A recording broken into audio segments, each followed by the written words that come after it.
How to change Blox Fruits keybinds. Hello everyone, welcome back to our channel. So here's a simple guide on how you can change the keybinds in Blox Fruits on Roblox. So right now, you can't really change the keybinds directly with Blox Fruits.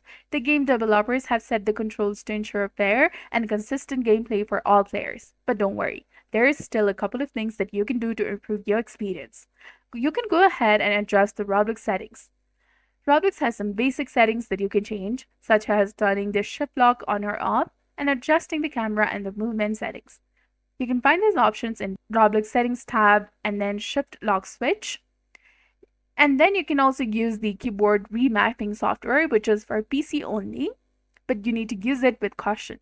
So if you play on PC, you can use programs like Auto Hotkey or other keyboard remapping tools to change your keybinds outside of Roblox.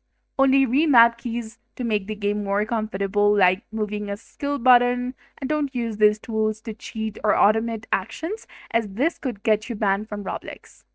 And also get used to the default controls. Learning the default keys can help you react quicker in the battles and raids. Plus, because everyone uses the same keys, it's easier to follow the guides and videos. So that's it for this video. I hope you found it helpful. If you did, please like, share, and subscribe. Thanks for watching.